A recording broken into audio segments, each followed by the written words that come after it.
Hello, good morning, 12th standard students. Today we will take the another topic of chapter 2 utility analysis. Before begins with the new topic, just I want to request you please revise the previous concept. Otherwise, it will be very difficult for you to understand the next topic, next concept. Then it is request. Please revise the previous topic, see the previous video again and again and memorize the question answer. Now we'll go ahead.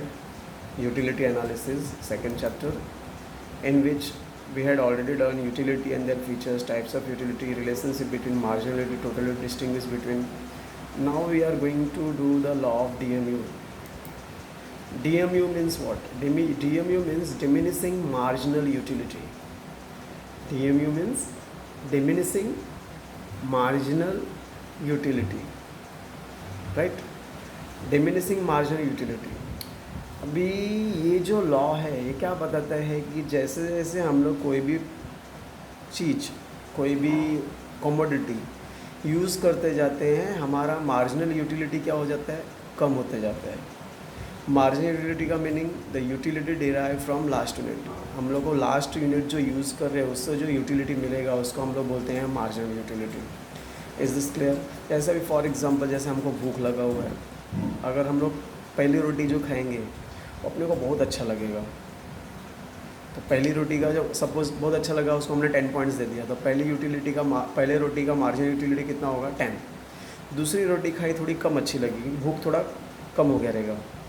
समझ लो हमने उसको numbers they दिया, 8 utility मिली, तो दूसरी रोटी की marginal utility कितना होगी? 10. तीसरी रोटी खाएंगे तो और भी थोड़ा कम अच्छा लगेगा क्योंकि भूख अब नहीं रहा होगा, तो समझ लो उसको मैंने दे दिया 5. तो तीसरी रोटी की मार्जिनल यूटिलिटी कितनी होगी? 5. बाद में अगर हम लोग पहली रोटी खाएंगे, बाद में तीसरी, चौथी, पाँचवीं खाते खाते एक टाइम ऐसा आएगा जिसमें हम फुल्ली सेटिस्फाइड हो जाएंगे, उसके बाद अपने को एक भी रोटी खाने की मन नहीं करेगी. तो ये लॉ क्या बोलता है? जैसे जैसे हम लोग कमोडिटी यूज़ करते जाते हैं, जैसे जैसे हम लोग कमोडिटी को कंज्यूम करते जाते हैं, हमारा जो मार्जिनल यूटिलिटी है वो धीरे धीरे क्या हो जाता है? कम होते जाता है. यही लॉ ये एक्सप्लेन करता है. देखो इस डेफिनेशन में लिखा हुआ है, according to professor Alfred Marshall other things remain constant. दूसरा चीज़ सेम होना चाहिए. एडिशनल बेनिफिट मतलब utility. Additional benefit which a person derive, additional benefit जो पर्सन लेता है from given increase in the stock of thing, जो स्टॉक हम लोग ने इंक्रीज किया है, diminishes with every increase in the stock that he already has. तो इस लॉ के हिसाब से जैसे हम लोग कोई कमोडिटी यूज़ करें, तो दूसरा चीज़ other things remains constant. Other things remains constant मतलब हमारा इनकम सेम होना चाहिए, हमारा टेस्ट सेम होना चाहिए, हमारी हैबिट सेम होनी चाहिए, कोई भी चीज़ चेंज नहीं होना चाहिए.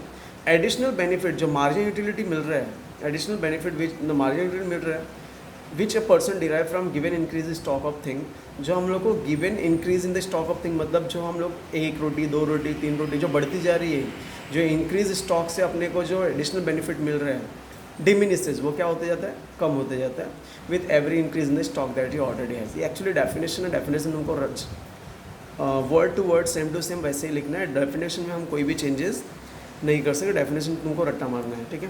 तो मैं एक बार डेफिनेशन का मतलब समझा दे रहा हूँ word to word. Other things remain constant, दूसरा चीज़ सेम होना चाहिए. एडिशनल बेनिफिट का मतलब होता है यूटिलिटी. द एडिशनल बेनिफिट जो यूटिलिटी मिल रहा है विच अ पर्सन डिराइव, जो आदमी ले रहा है from given increase the stock of thing, जो हम लोग कमोडिटी इंक्रीज करते जा रहे हैं उससे जो यूटिलिटी मिल रही है, डिमिनिशेस क्या होते जाता है? कम होते जाता है with every increase in the stock that he already है. जितना वो स्टॉक बढ़ते जाएगा, जितना कमोडिटी बढ़ते जाएगा, उसका यूटिलिटी क्या हो जाएगा? कम होते जाएगा. इसको आप लोग पॉइंट्स को तोड़ के याद करो. अदर थिंग्स रिमेन कांस्टेंट पहला पॉइंट करो. अदर थिंग्स रिमेन कांस्टेंट पहला point. Additional benefit which a person derive, additional benefit which a person derive. Other things remain constant. Additional benefit which a person derive from given increase in the stock of thing, from given in the stock of thing, diminishes with every increase in the stock, diminishes with every increase in the stock that he already has. 4 parts में याद करो. पहला part से other things remain constant, पहला part.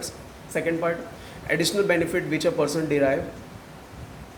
Third part from given increase in the stock of thing. Next part diminishes with every increase in the stock that you already has. वापस repeat करो.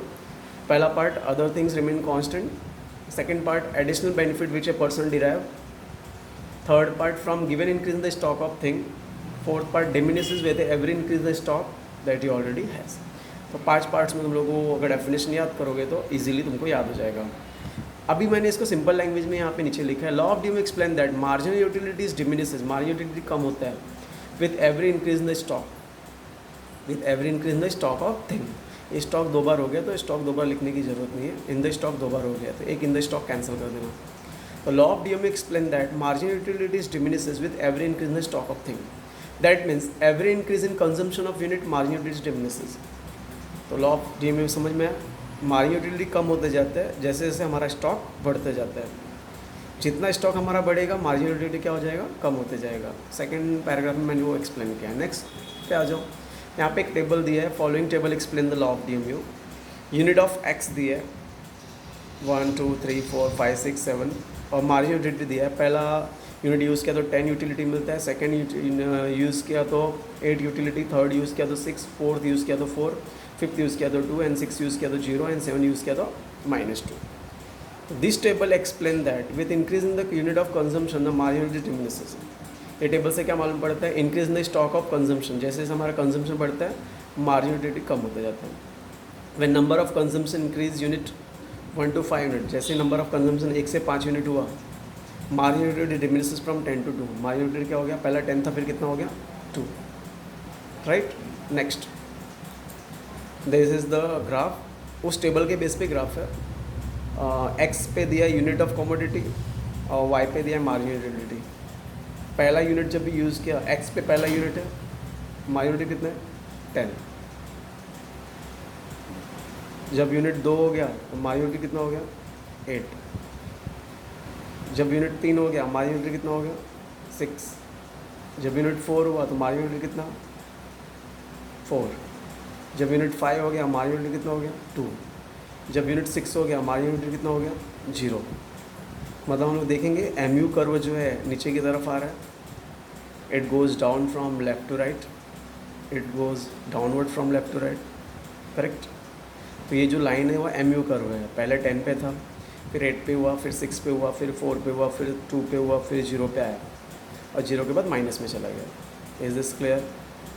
अभी इसी को यहाँ पे एक्सप्लेन किया है. X axis represent unit of commodity and y axis represent marginal utility. X पे दिया है यूनिट ऑफ कमोडिटी, वाई पे दिया है marginal utility. With every increase the stock of consumption marginal utility diminishes. जैसे जैसे हमारा स्टॉक बढ़ते जा रहा है, पहला 1 था, फिर 2 था, फिर 3 था, फिर 4 था, मार्जिनल यूटिलिटी क्या हो रहा है, कम होते जा रहा है. Right. When MU curve intersect x axis. जब एमयू कर्व जो ये एमयू वाला लाइन है एक्स एक्सिस को इंटरसेक्ट कर रहा है, this point is called maximum satisfaction. इस पॉइंट को क्या बोलते हैं, maximum satisfaction point. Maximum satisfaction means maximum satisfaction point. MU curve slopes downward from left to right. MU curve नीचे की तरफ आ रहा है लेफ्ट टू राइट. समझ गया. तो आई होप आप लोगों को ये वीडियो समझ में आ गया है. 10 मार्क्स का ये 8 मार्क्स का क्वेश्चन है. तुम लोग को प्रिपेयर करना चाहिए. एक बार मैं डेफिनेशन टिक करके दे रहा हूँ, उसको मेमोराइज कर लो. If you can see on the screen I just underline the point with the different colour. तो it is easy for you to memorise.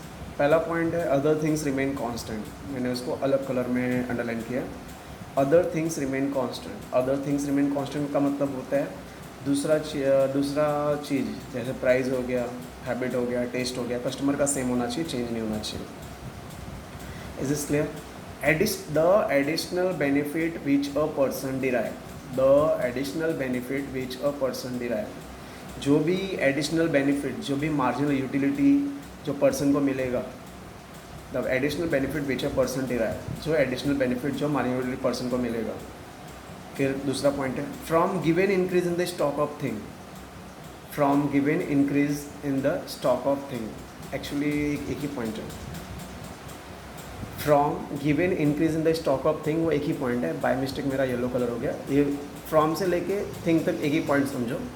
तो from the given increase in the stock of thing जो भी stock अपने को धीरे धीरे बढ़ते जा रहे हैं, जैसे पहला रोटी खाया, फिर दूसरा रोटी खाया, फिर तीसरा रोटी खाया, फिर चौथा रोटी खाया, पाँचवा, मतलब हमारा रोटी का जो अमाउंट है, ब्रेड का जो अमाउंट है बढ़ते जा रहा है, वही लिखा है from given increase in stock of thing diminishes. Minority क्या होता है? कम होता है। डिमिनिसेस मतलब कम होना। With every increase in the stock, जैसे स्टॉक बढ़ते जाता है मार्जिनल यूटिलिटी कम होता जाता है। दैट ही ऑलरेडी हैज़, जितना स्टॉक उसके पास ऑलरेडी है। समझ गया? तो टोटल 1 2 3 4 5 पॉइंट मेमोराइज करना है। पहला पॉइंट है अदर थिंग्स रिमेन कांस्टेंट, दूसरा चीज़ सेम होना चाहिए। The additional benefit which a person derive, जो एडिशनल बेनिफिट मार्जिनल यूटिलिटी जो मिलेगा। Form given increase in the stock of thing, जो स्टॉक उसका बढ़ते जा रहा है। Diminishes with every increase in stock, जैसे स्टॉक बढ़ते जाएगा मार्जिनल यूटिलिटी कम होते जाएगा। दैट ही ऑलरेडी है, जो उसके पास है। Is this clear? I hope ये डेफिनेशन आप लोगों को याद करने में ईजी हो जाएगा। उसको मेमोराइज कर लेना, क्योंकि ये डेफिनेशन है, इसको वर्ड टू वर्ड लिखना रहता है। Is this clear? तो कॉन्सेप्ट में कोई भी डाउट होगा, you can ask me, you can take this screenshot. This is the first definition and explanation. This is the table and explanation of table. And next is, this is graph and this is explanation of graph. Understood? The question is explain the law of DMU. It is asked for the 8 marks in exam. Then memorize it and learn it and prepare the notes. कोई भी doubt रहेगा तो you can ask me. Thank you, good day.